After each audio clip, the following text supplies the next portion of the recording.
Abdullah bin Umar radhiyallahu an berkata bahawa saya bersama jemaah 10 orang telah datang berjumpa Nabi sallallahu alaihi wasallam. Seorang sahabat Ansar telah bangun lalu bertanya, "Wahai Nabi Allah, siapakah orang yang paling bijak dan paling teliti kerjanya?" Baginda sallallahu alaihi wasallam bersabda, "Seseorang yang paling banyak mengingati maut dan yang paling banyak membuat persediaan untuk maut sebelum datangnya maut." Yakni orang yang melakukan demikian ialah orang yang bijak. Mereka inilah orang-orang yang telah mendapat kemuliaan dunia dan ketinggian akhirat. An Abdullah radhiyallahu an qala khatta an-nabiy sallallahu alaihi wasallam khattan murabba'a wa khatta fil wasati خارجا منه وخط خططا صغارا إلى هذا الذي في الوسط من جانبه الذي في الوسط وقال هذا الإنسان وهذا أجله محيط به أو قد أحاط به وهذا الذي هو خارج أمله وهذه الخطط الصغار الأعراب وإن أخطأه هذا نهشه هذا وإن أخطأه هذا نهشه هذا رواه البخاري.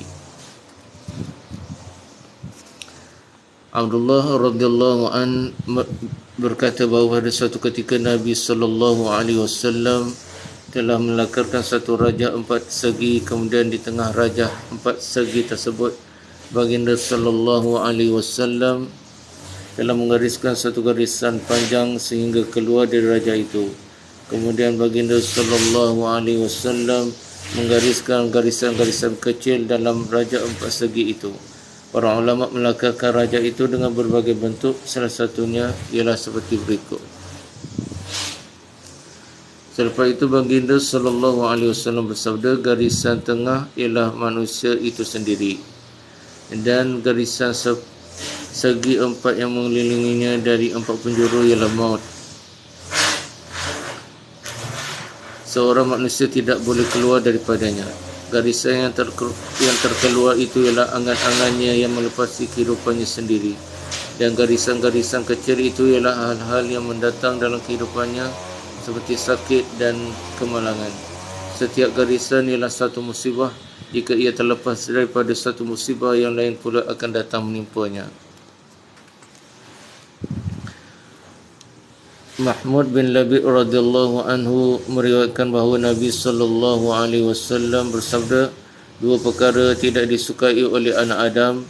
Pertama, maut, sedangkan maut itu lebih baik daripada fitnah, yakni keburukan, yakni dengan sebab kematian seseorang itu akan terselamat daripada keburukan-keburukan yang merosakkan agamanya. Kedua, sedikitnya harta tidak disukai oleh anak Adam, sedangkan sedikitnya harta akan mengurangkan hisab pada hari kiamat.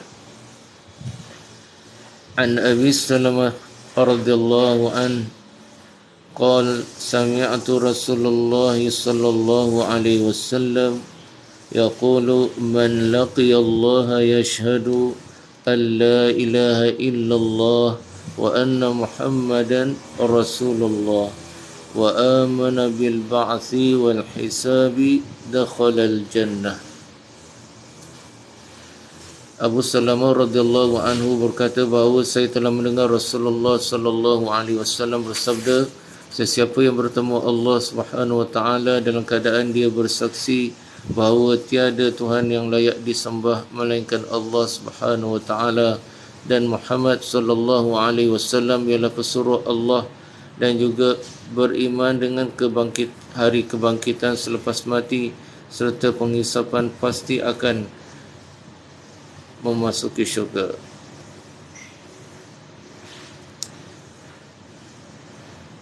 An Ummi Darda radhiyallahu anhu qalat قلت لأبي الدرداء رضي الله عنه ألا ألا تبتغي لأضيافك ما يبتغي الرجال لأضيافهم فقال إني سمعت رسول الله صلى الله عليه وسلم يقول إن أمامكم عقبة كؤود لا يجاوزها المثقلون فأحب أن أتخفف لتلك العقبة رواه البيهقي. Ummu Darda radhiyallahu an meriwayatkan beliau berkata kepada Abu Darda radhiyallahu an, kenapa abang tidak seperti orang-orang lain yang mencari harta untuk melayan tetamu-tetamu? Maka jawab Abu Darda radhiyallahu an, sesungguhnya aku mendengar Rasulullah sallallahu alaihi wasallam bersabda, sesungguhnya di hadapan kamu ada pendakian halangan yang susah yang tidak akan dapat dilepasi oleh orang-orang yang membawa beban yang berat. Lantaran itu aku ingin meringankan bebanku supaya dapat melepasi halangan itu.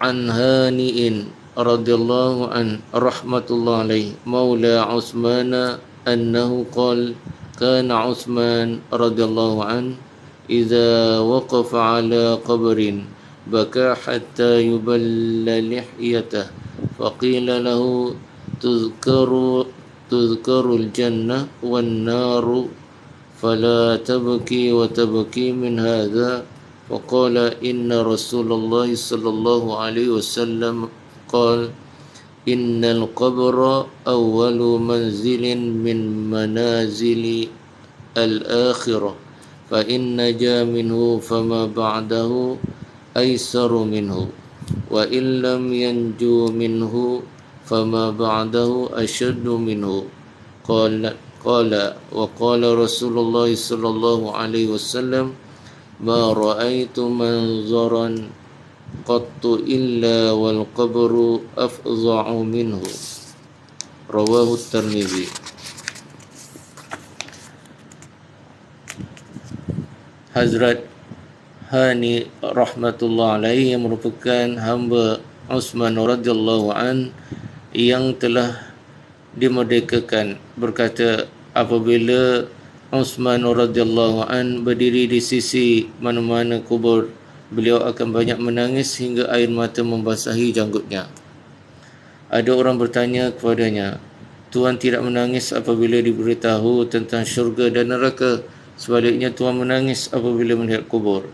Beliau menjawab, sesungguhnya Rasulullah sallallahu alaihi wasallam pernah bersabda bahawa kubur adalah persinggahan pertama daripada persinggahan-persinggahan akhirat. Sekiranya seseorang itu telah terselamat daripada, maka persinggahan selepasnya akan lebih mudah untuknya. Dan jika seseorang tidak selamat di kubur, maka persinggahan-persinggahan seterusnya akan lebih dahsyat untuknya. Rasulullah sallallahu alaihi wasallam juga bersabda bahawa tidak pernah baginda sallallahu alaihi wasallam melihat mana-mana pemandangan yang lebih menakutkan daripada pemandangan dalam kubur. Rawahu Tirmidzi. An Utsman bin Affan radhiyallahu an qala kana an-nabiy sallallahu alaihi wasallam idza faragha min dafnil mayyit وقف عليه فقال استغفروا لأخيكم واسألوا له بالتثبيت فإنه الآن يسأل. Utsman bin Affan radhiyallahu an berkata bahawa apabila Nabi sallallahu alaihi wasallam selesai daripada mengebumikan jenazah, baginda sallallahu alaihi wasallam akan berdiri di sisi kubur lantas bersabda, beristighfarlah untuk saudaramu ini dan pohonlah ketetapan hati untuknya dalam menjawab soalan-soalan kerana sekarang dia sedang disoal. Rawahu Abu Daud. An Abi Sa'id radhiyallahu an qala dakhala Rasulullah sallallahu alaihi wasallam musallahu fara'a nasan ka'annahum yaktashiruna qala ama innakum لو أكثرتم ذكر هذه اللذات لشغلكم عما أرى الموت فأكثروا من ذكر هذه اللذات الموت فإنه لم يأت على القبر يوم إلا تكلم فيقول أنا بيت الغربة وأنا بيت الوحدة وأنا بيت التراب وأنا بيت الدود فإذا دفن العبد المؤمن قال له القبر مرحبا وأهلا أما إن كنت لأحب من يمشي على ظهري إلي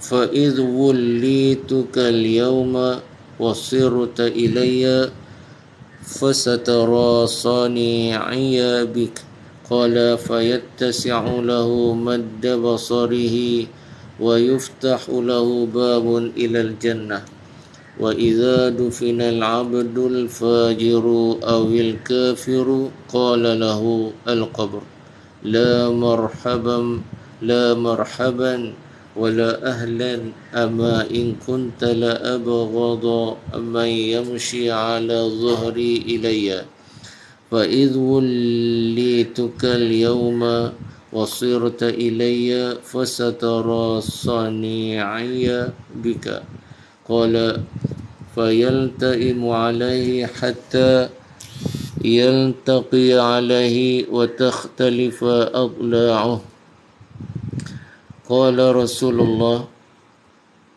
صلى الله عليه وسلم بأصابعه فأدخل بعضها في جوف بعض قال ويقيض الله له 70 تنينا لو أن واحدا منها نفخا في الأرض ما أنبتت شيئا ما بقيت الدنيا فينهشنه ويخدشنه حتى يفضى به إلى الحساب قال رسول الله صلى الله عليه وسلم إنما القبر روضة من رياض الجنة أو حفرة من حرف النار رواه الترمذي. Abu Sa'id radhiyallahu anhu berkata bahawa pada satu ketika Rasulullah sallallahu alaihi wasallam masuk ke masjid untuk menunaikan solat, lalu baginda sallallahu alaihi wasallam ternampak sekumpulan manusia sedang ketawa hingga ternampak gigi mereka. Lantaran itu baginda sallallahu alaihi wasallam bersabda, jika kamu perbanyak mengingati perkara yang menghapuskan segala kelazatan, yakni maut, maka pasti aku tidak akan mendapati kamu dalam keadaan yang aku lihat ini. Oleh sebab itu, perbanyakkanlah mengingati perkara yang menghapuskan segala kelazatan, yakni maut. Ini adalah kerana tiada suatu hari pun yang akan berlalu kecuali kubur mesti menyeru, aku rumah asing, aku rumah sendirian, aku rumah debu dan aku rumah ulat. Apabila hamba yang mukmin dikebumikan, maka kubur berkata kepadanya, selamat datang dan alangkah baiknya kedatanganmu antara manusia yang berjalan di atasku, engkaulah orang yang paling aku kasihi. Pada hari ini engkau telah diserahkan kepadaku dan engkau telah datang kepadaku, maka engkau lihatlah bagaimana layanan baikku. Selepas itu kubur akan meluas sejauh mata memandang, dan satu pintu ke arah syurga akan dibuka untuknya. Apabila dikebumikan seorang hamba yang berdosa atau yang kafir, maka kubur akan berkata kepadanya, tiada ucapan selamat datang untukmu dan alangkah buruknya kedatanganmu antara manusia yang berjalan di atasku, engkaulah orang yang paling aku benci. Sekarang engkau telah diserahkan kepadaku dan engkau telah datang kepadaku, maka engkau akan lihat bagaimana layanan burukku terhadapmu. Selepas itu kubur akan menghimpitnya sehingga tulang-tulang rusuk berceragah antara satu sama lain. Baginda sallallahu alaihi wasallam menunjukkan tangan menunjukkan keadaan itu dengan memasukkan jari-jari sebelah tangan antara jari-jari sebelah tangan yang lain. Allah Subhanahu wa taala melepaskan ke atasnya 70 ekor ular yang besar-besar. Jika seekor sahaja daripadanya menyemburkan bisanya ke dunia, nescaya sehelai rumput pun tidak akan tumbuh hingga ke hari kiamat kerana kesan bisanya itu.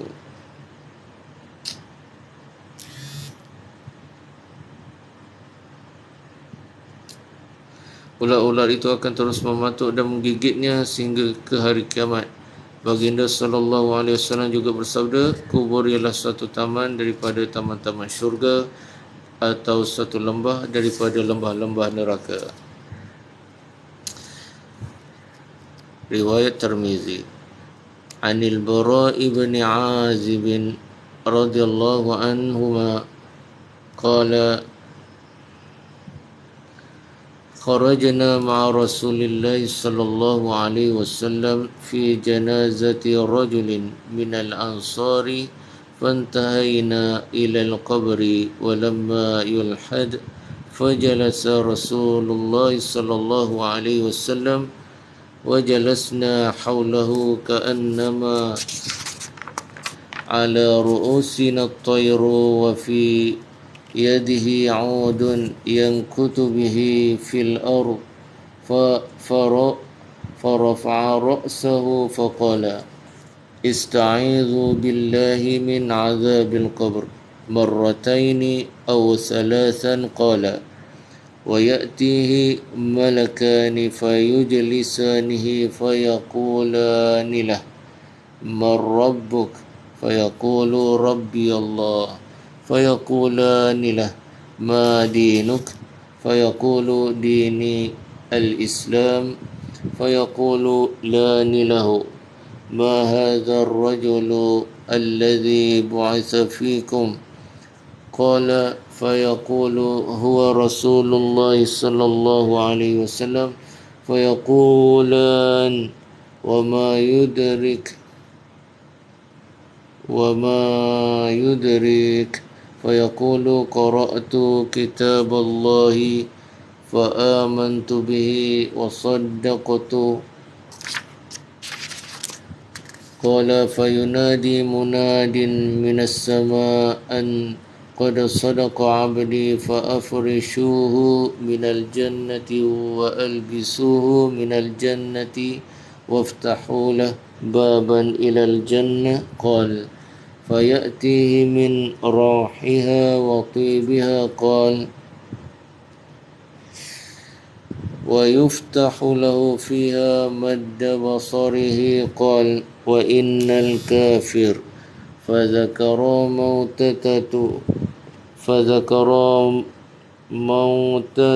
موته قال وتعاد روحه في جسده ويأتيه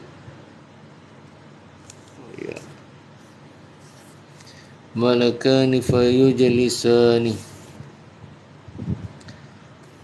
فيقولان له من ربك فيقول ها لا أدري فيقولان له ما دينك فيقول ها لا أدري فيقولان له ما هذا الرجل الذي بعث فيكم فيقول ها لا أدري فينادي مناد من السماء أن كذب فأقرشوه من النار وألبسوه من النار وافتحوا له بابا إلى النار قال فيأتيه من حرها وسمومها قال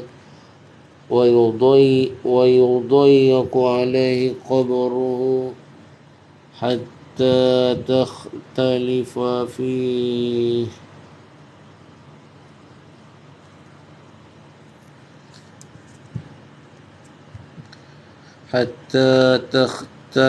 فيه أضلاعه.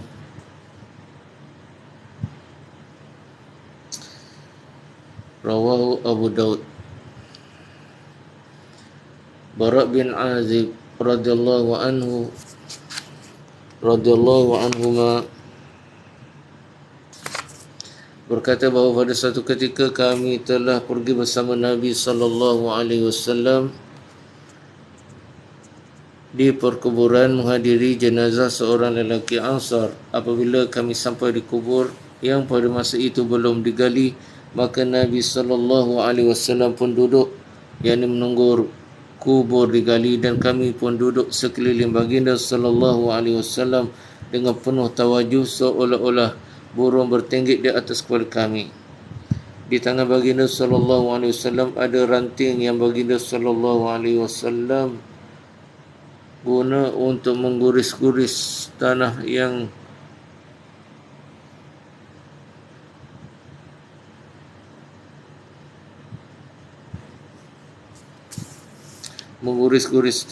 yakni yang biasa dilakukan semasa melakukan sesuatu dengan mendalam. Kemudian baginda sallallahu alaihi wasallam mengangkat kepalanya mengangkat kepalanya lantas bersabda 2 atau 3 kali, mohonlah perlindungan kepada Allah Subhanahu wa taala daripada azab kubur.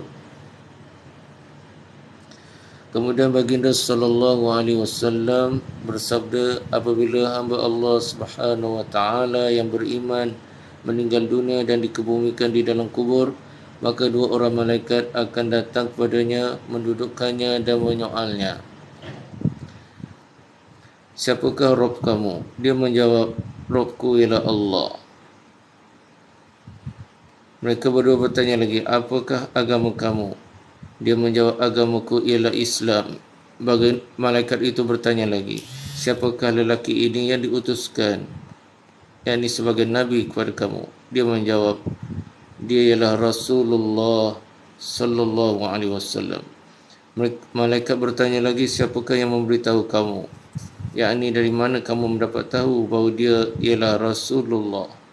Dia menjawab, saya telah membaca kitabullah, lalu saya beriman dengannya dan saya telah membenarkannya. Kemudian baginda sallallahu alaihi wasallam bersabda, apabila hamba yang mukmin dapat menjawab segala soalan dengan betul, maka seorang penyeru, yakni bagi pihak Allah Subhanahu wa taala, akan mengisytiharkan di langit, hamba-Ku ini benar, maka hamparkanlah untuknya hamparan dari syurga. Pakaikanlah dia dengan pakaian syurga dan bukakanlah untuknya satu pintu ke arah syurga. Maka pintu itu dibuka, lalu dari pintu itu masuklah angin bayu dan wangi-wangian syurga, dan kubur diluaskan untuknya seluas mata memandang. Keadaan ini adalah untuk jenazah seorang mukmin yang diterangkan oleh Nabi sallallahu alaihi wasallam. Selepas itu baginda sallallahu alaihi wasallam menerangkan tentang kematian seorang kafir. Baginda sallallahu alaihi wasallam bersabda, setelah mati rohnya akan dikembalikan ke jasadnya. 2 orang malaikat akan datang kepadanya juga, lalu mendudukkannya dan menyoalnya. Mereka berdua bertanya, siapakah Tuhan kamu? Dia akan menjawab, alangkah sedihnya, aku tidak tahu. Kemudian malaikat itu bertanya lagi, apakah agama kamu? Dia menjawab, tidak. Aku tidak tahu. Malaikat bertanya lagi, siapakah lelaki ini yang diutuskan sebagai Nabi kepada kamu? Dia menjawab, aku tidak tahu. Setelah soal jawab tersebut selesai, seorang penyeru akan menyeru dari langit, dia berdusta, maka hamparkanlah untuknya hamparan dari neraka, pakaikanlah kepadanya pakaian dari neraka, dan bukakanlah untuknya satu pintu ke arah neraka. Lalu semua itu diperlakukan kepadanya. Baginda sallallahu alaihi wasallam bersabda, dari pintu tersebut kepanasan dan angin panas neraka akan berterusan masuk kepadanya. Kuburnya akan dihimpitkan sehingga tulang-tulang rusuknya berceragah antara satu sama lain.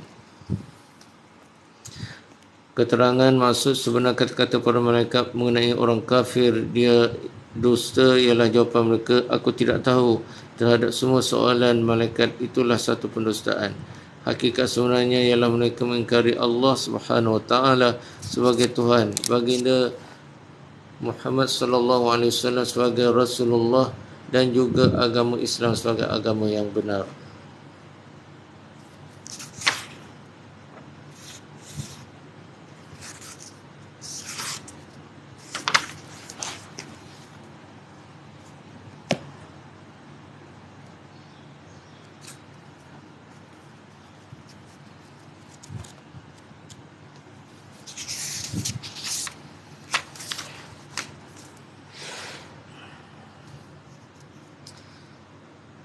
fadilat solat.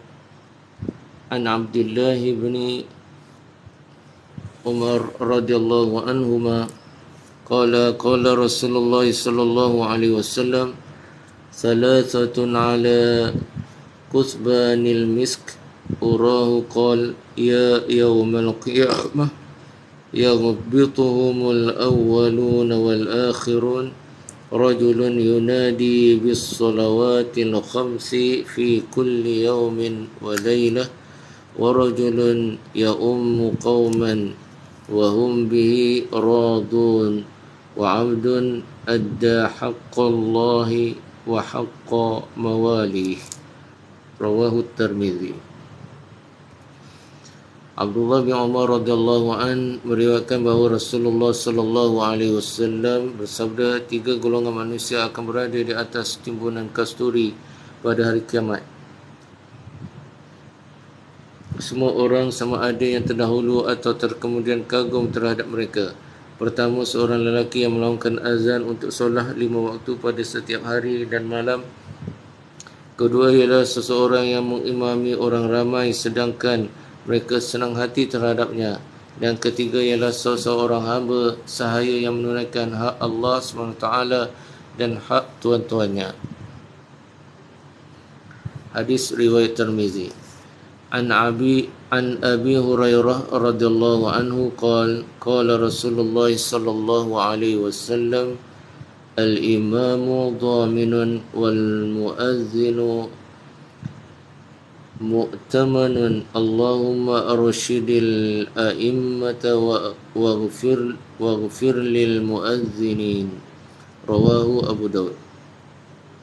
Abu Hurairah radhiyallahu anhu meriwayatkan bahawa Rasulullah sallallahu alaihi wasallam bersabda, imam ialah penjamin sementara muazzin ialah pemegang amanah. Ya Allah, berilah petunjuk kepada para imam dan ampunkanlah para muazzin. Riwayat Abu Daud. Keterangan maksud imam sebagai perjanjian sebagai penjamin ialah selain daripada dia bertanggungjawab terhadap solahnya sendiri, dia juga bertanggungjawab terhadap solah para makmum. Oleh itu, imam hendaklah berusaha memperelok solahnya sama ada dari segi zahir maupun batin. Lantaran itulah Rasulullah sallallahu alaihi wasallam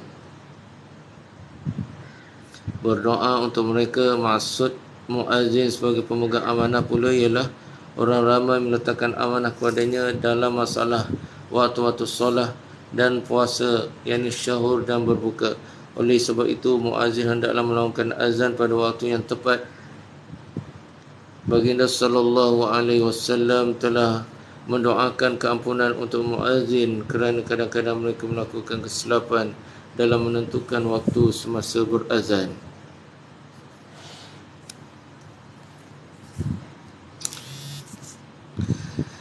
An Jabirin radhiyallahu anhu qala sami'tu an-nabiy sallallahu alaihi wasallam yaqul inna asy-syaitana idza sami'a an-nidaa'a bis-shalah dhahaba hatta yakuna makana ar-rawha. Qala Sulaiman fasa'altuhu 'anil rawha'i faqala hiya minal madinati 36 mila. Jabir radhiyallahu anhu berkata bahawa saya telah mendengar Nabi sallallahu alaihi wasallam bersabda, sesungguhnya apabila syaitan mendengar seruan terhadap solah, maka dia akan melarikan diri sehingga ke Rawha. Hadrat Sulaiman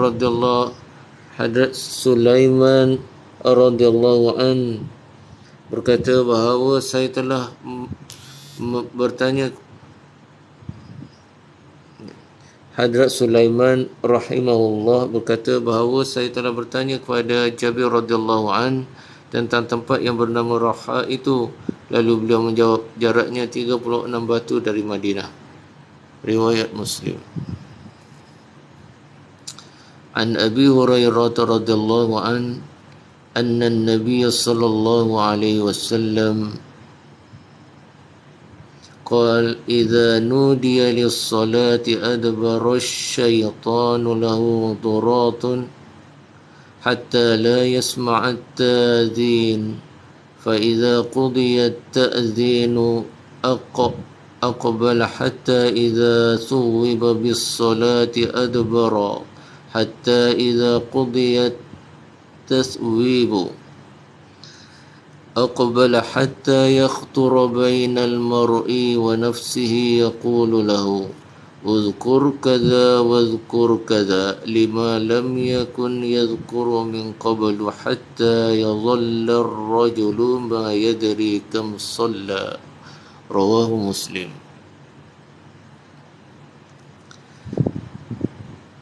Abu Hurairah radhiyallahu anhu meriwayatkan bahawa sesungguhnya Rasulullah sallallahu alaihi wasallam bersabda, apabila azan dilaungkan, syaitan akan berpaling ke belakang, melarikan diri sambil terkentut-kentut sehingga dia tidak mendengar suara azan tersebut.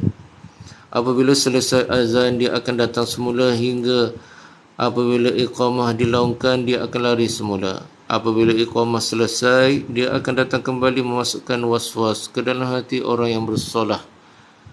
Dia berkata, ingatlah perkara itu, ingatlah perkara ini. Syaitan memperingatkan perkara-perkara yang seseorang itu tidak ingat sebelum solah, sehinggalah orang yang bersolah itu lupa akan bilangan rakaat yang dia telah lakukan. Riwayat Muslim.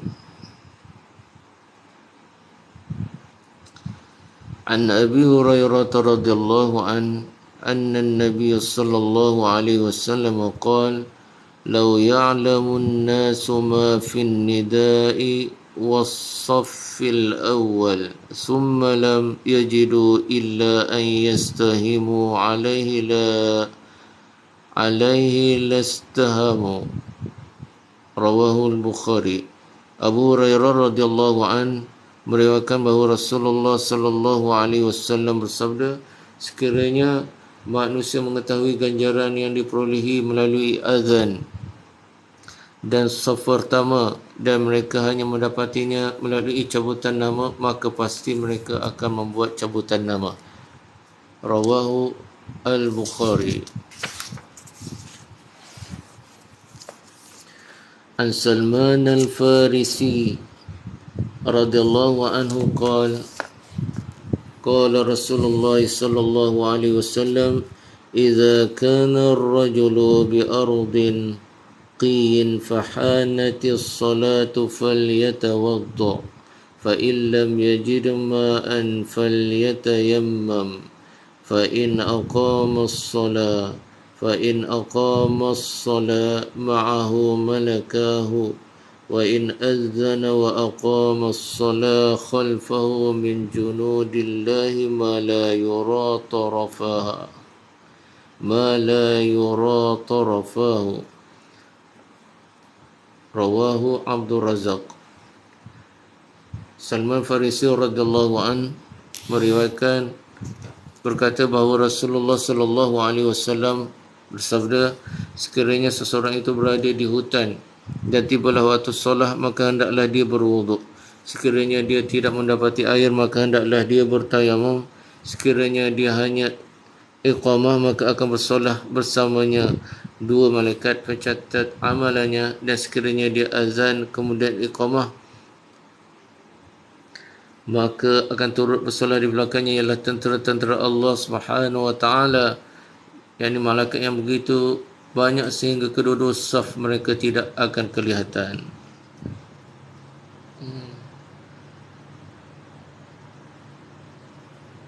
Jadi kalau tuan-tuan solat bersendirian, tidak ada orang, maka seeloknya azan dahulu, dan setelah azan jika boleh buat solat sunat rawatib selesai, maka tuan iqamah, dan fadilat dari kedua-dua yang diperbuat itu, azan dan iqamah, maka akan menyebabkan datangnya tentera-tentera Allah, yakni malaikat yang begitu banyak, sehingga hujung saf mereka tidak akan kelihatan, begitu ramainya, walaupun anda seorang bersolat bersendirian. Jika hanya iqamah sahaja tanpa azan, hanya datang 2 malaikat sahaja mengiringi, iaitu mereka bersolat bersama-sama Tuhan.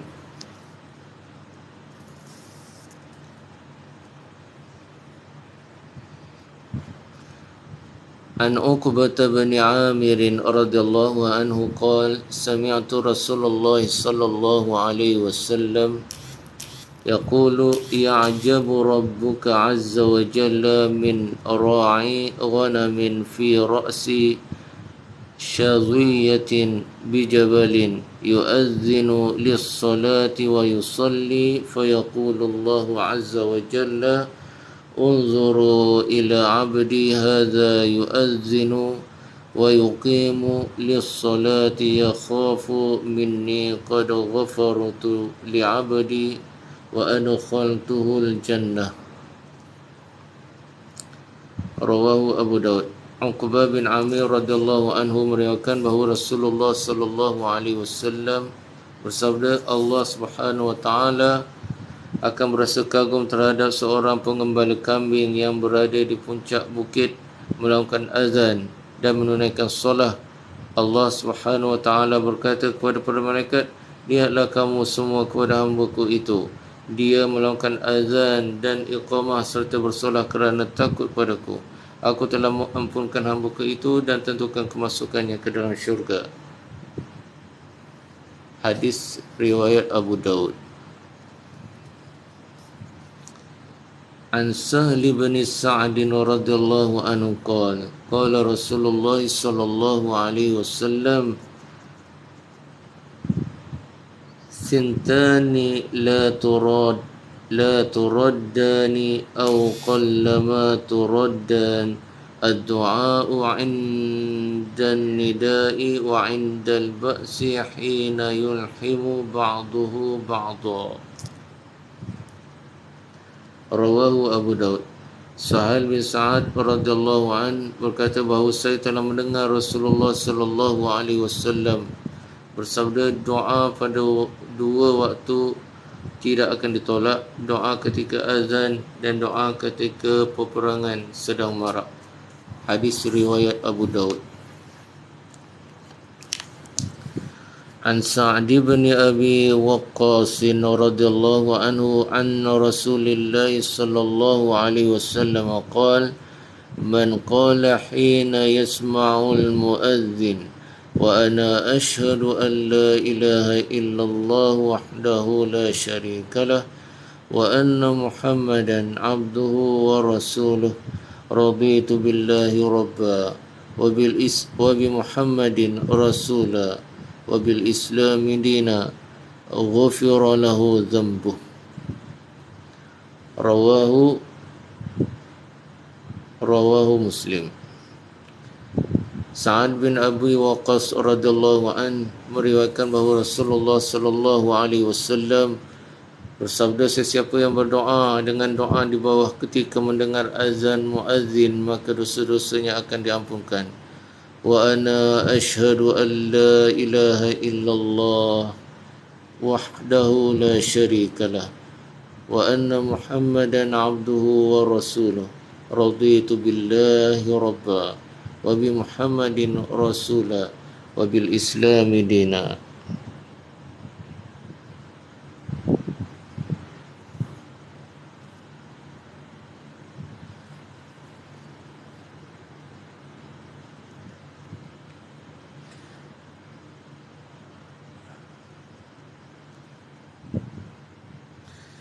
An Abi Hurairah radhiyallahu an yaqulu kunna ma'a Rasulillah sallallahu alaihi wasallam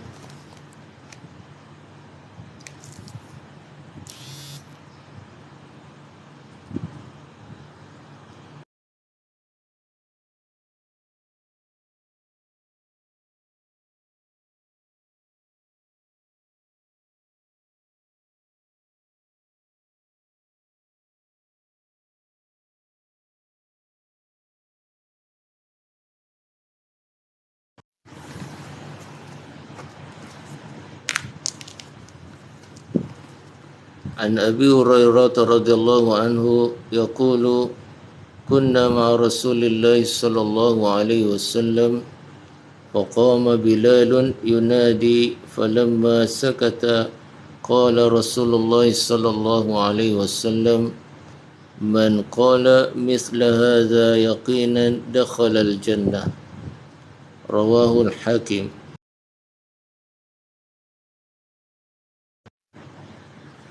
Berkata, pada suatu masa kami bersama Rasulullah sallallahu alaihi wasallam, lalu Bilal radhiyallahu anhu bangun dan melakukan azan. Setelah Bilal radhiyallahu anhu selesai azan, baginda sallallahu alaihi wasallam bersabda, sesiapa yang mengucapkan kalimah-kalimah yang sama dan yang yakin akan memasuki syurga.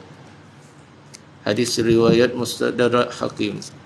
Keterangan dapat diketahui daripada riwayat ini bahawa orang yang menjawab azan hendaklah mengulangi lafaz-lafaz yang sama sebagaimana yang disebut oleh muazzin.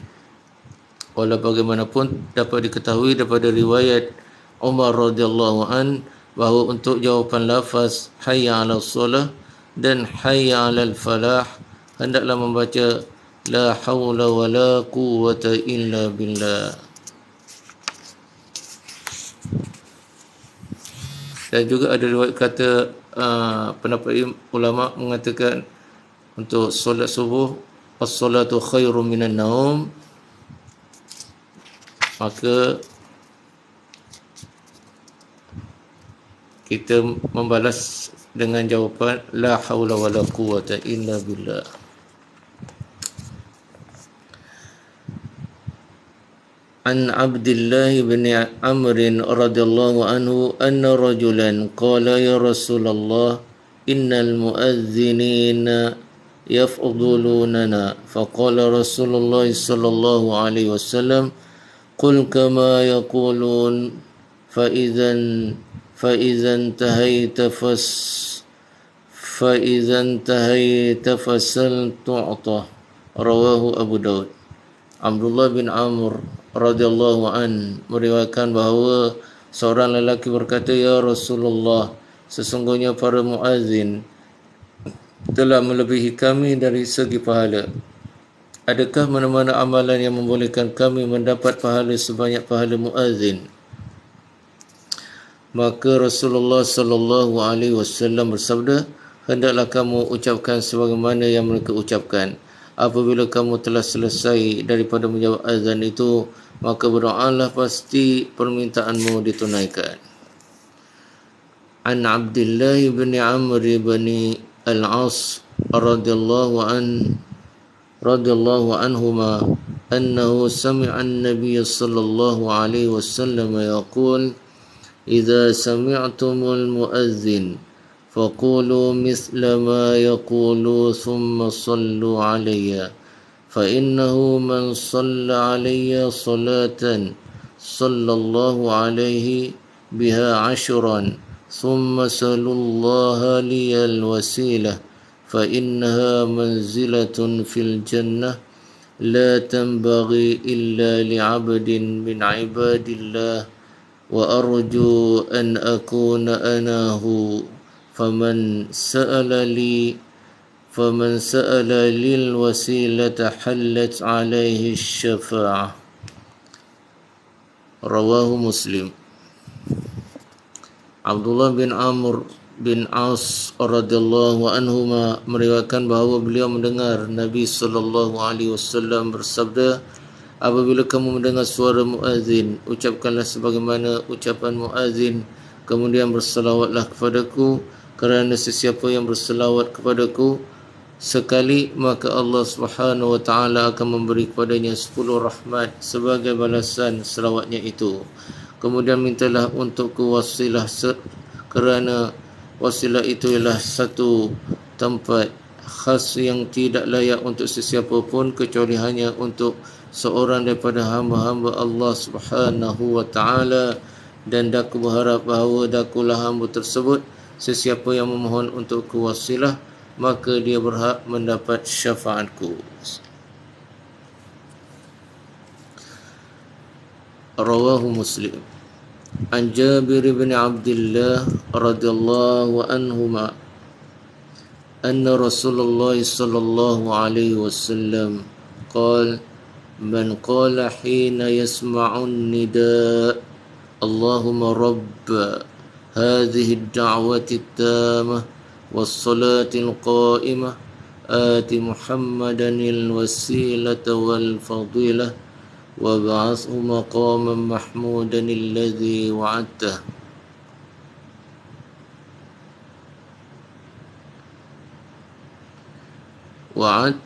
حلت له شفاعتي يوم القيامة.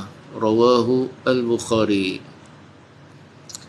Jabir bin Abdullah radhiyallahu an meriwayatkan bahawa Rasulullah sallallahu alaihi wasallam bersabda, sesiapa yang membaca doa ini selepas mendengar azan, Allahumma rabb hadhihi ad-da'wati at-tamah was-salatil qa'imah ati Muhammadanil wasilata wal fadilah wab'athu maqaman mahmudan alladhi wa'adtah, maka pada hari kiamat dia wajib mendapat syafaatku. Rawahu Bukhari dan Baihaqi.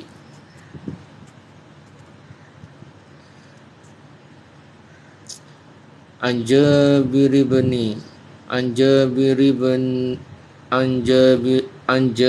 radhiyallahu an anna Rasulullah sallallahu alaihi wasallam qala man qala hina yunadil munadi Allahumma rabb hadhihi ad-da'wati at-tamah was-salati an-nafi'ah salli ala Muhammadin warda anhu ridan la taskhatu ba'dahu istajaballahu lahu da'watah.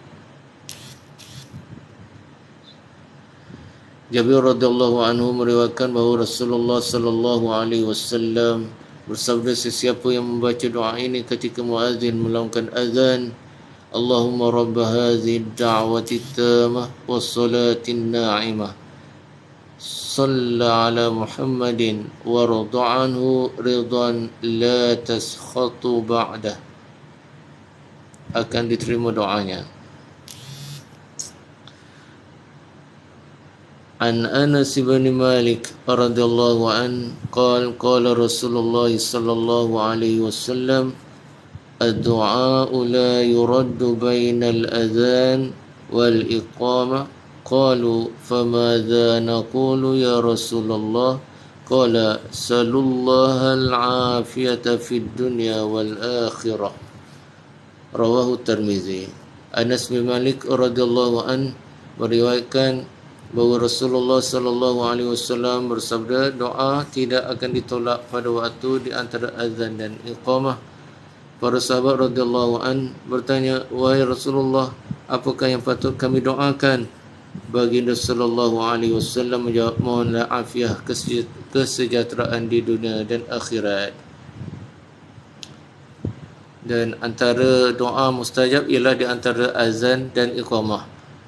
Maka selesai azan, kita doa seperti biasa, Allahumma rabb hadhihi ad-da'wati at-tamah sehingga selesai, dan masing-masing doa sendiri. Kalau tak ada doa, cukup hanya dengan mohon afiah di dunia dan di akhirat. Contohnya doa seperti Rabbana atina fid dunya hasanah wa fil akhirati hasanatan wa qina azabannar.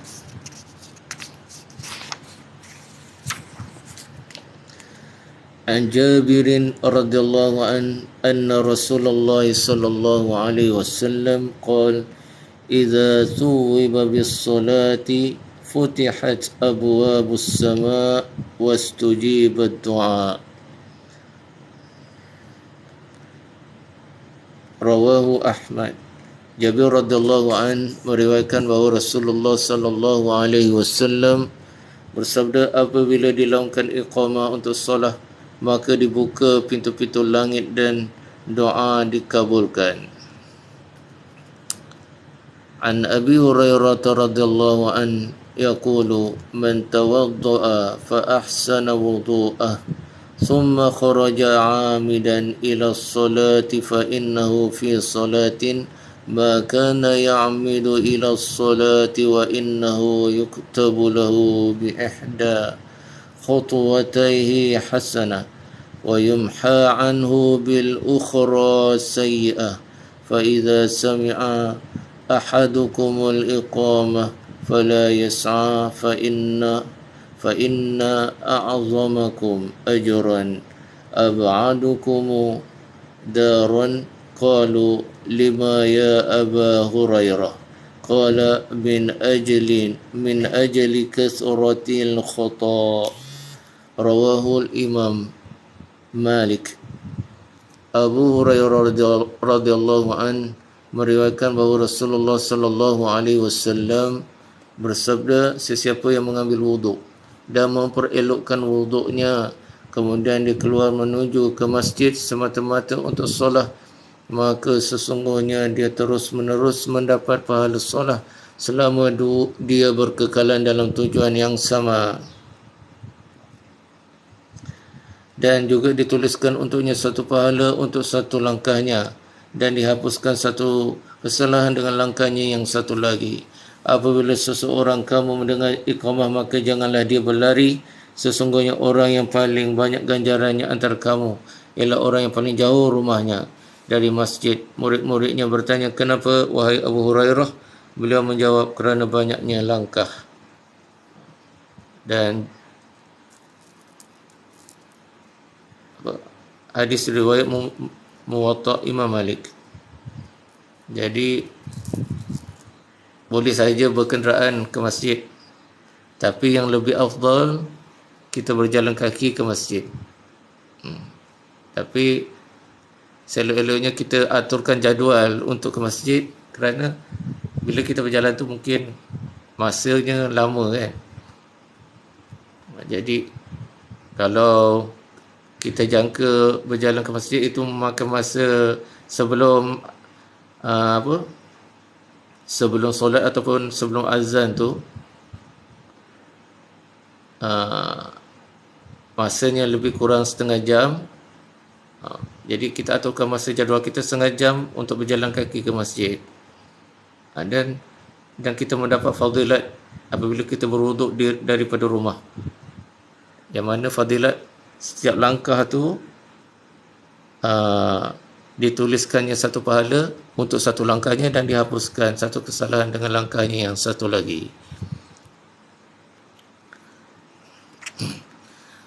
An Abi Hurairah radhiyallahu anhu qala Abu al-Qasim sallallahu alaihi wasallam, إذا توضأ أحدكم في بيته ثم أتى المسجد كان في صلاة حتى يرجع فلا يقل هكذا وشبك بين أصابعه رواه الحاكم.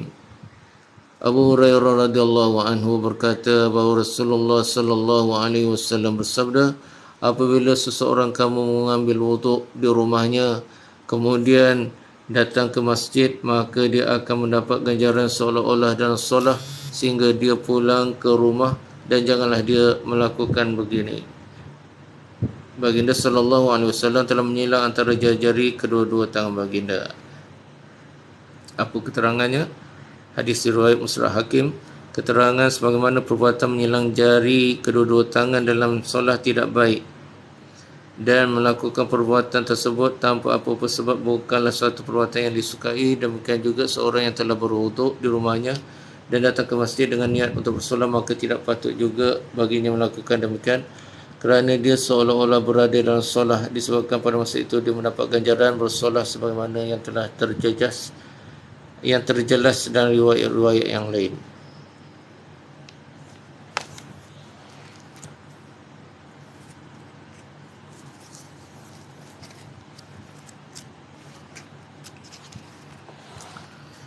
Fadilah ilmu dan zikir. An Abi Umamah al-Bahili radhiyallahu an qala dzukira li Rasulillah sallallahu alaihi wasallam rajulani ahaduhuma 'abidun wal akharu 'alim, faqala Rasulullah sallallahu alaihi wasallam fadlul 'alimi 'ala al-'abid كفضلي على أدناكم ثم قال رسول الله صلى الله عليه وسلم إن الله وملائكته وأهل السماوات والأرضين حتى النملة في جحرها وحتى الحوت لا يصلون على المعلم الناس الخير. رواه الترمذي. Abu Umamah Bahili radhiyallahu an berkata bahawa pada suatu ketika diberitahu kepada Rasulullah sallallahu alaihi wasallam tentang dua orang, seorang abid dan seorang lagi alim. Lalu baginda sallallahu alaihi wasallam bersabda, kelebihan seorang alim ke atas seorang abid ialah seumpama kelebihan aku ke atas seorang yang paling rendah dalam kalangan kamu. Selepas itu baginda sallallahu alaihi wasallam bersabda, sesungguhnya Allah Subhanahu wa taala, para malaikatnya, semua makhluk yang ada di langit dan di bumi, hinggakan semut di lubangnya dan ikan di air, mendoakan rahmat kepada orang yang mengajar kebaikan kepada orang lain. Hadis riwayat Tirmizi. An Abi Hurairah radhiyallahu anhu yaqulu sami'tu Rasulullah sallallahu alaihi wasallam yaqul ala inna ad-dunya mal'unatun mal'unun ma fiha illa dzikrullah wa ma walahu wa 'alimun aw muta'allim. Rawahu Tirmizi. Abu Hurairah radhiyallahu anhu berkata, saya telah mendengar Rasulullah sallallahu alaihi wasallam bersabda, dengarlah dengan penuh perhatian, sesungguhnya dunia dan apa-apa yang ada dalam dunia adalah terjauh dari rahmat Allah Subhanahu wa taala kecuali zikrullah. Apa-apa yang menghampirkan diri kepada Allah Subhanahu wa taala, yakni amalan soleh dan orang alim serta pelajar agama, ini semua tidak jauh daripada rahmat Allah Subhanahu wa taala. An Abi Bakrah radhiyallahu anhu qala sami'tu an-nabiy sallallahu alaihi wasallam yaqul اغض عالما أو متعلما أو مستمعا أو مجيبا أو محبا ولا تكن الخامسة فتهلك والخامسة أن تبغض العلم وأهله. رواه الطبراني. Abu Bakrah radhiyallahu an berkata, aku telah mendengar Nabi sallallahu alaihi wasallam bersabda, jadilah kamu seorang alim atau seorang pelajar atau seorang yang suka mendengar tentang ilmu atau orang yang cintakan ilmu dan ahli ilmu. Janganlah kamu jadi golongan yang kelima selain daripada empat golongan yang tersebut. Jika demikian kamu akan binasa. Golongan kelima ialah yang membenci ilmu dan ahli ilmu.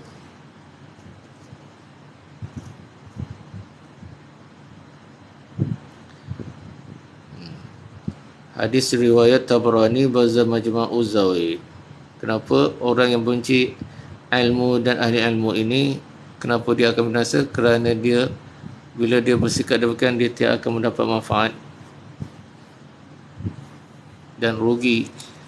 Maka itulah dikatakan dia akan binasa.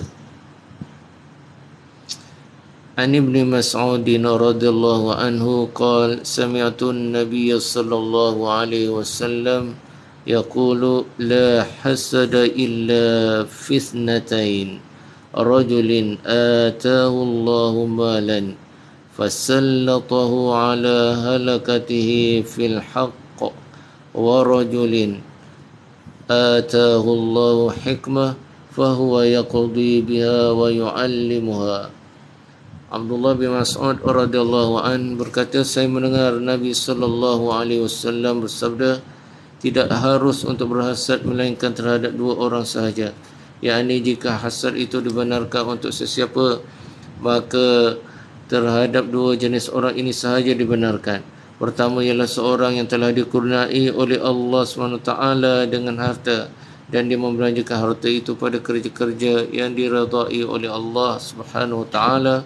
Orang yang kedua ialah orang yang telah dikurniakan oleh Allah Subhanahu wa taala dengan ilmu, lalu dia membuat keputusan berdasarkan ilmu itu serta dia mengajarkan ilmu itu kepada orang lain.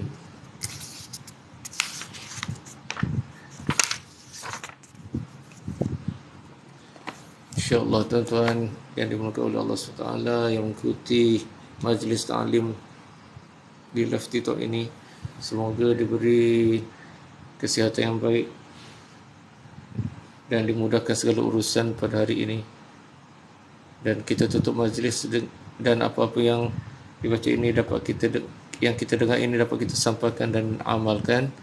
Dan kita sudahi dengan majlis ta'lim ini dengan tasbih kafarah. Subhanakallahumma wa bihamdika asyhadu an la ilaha illa anta astaghfiruka wa atubu ilaik.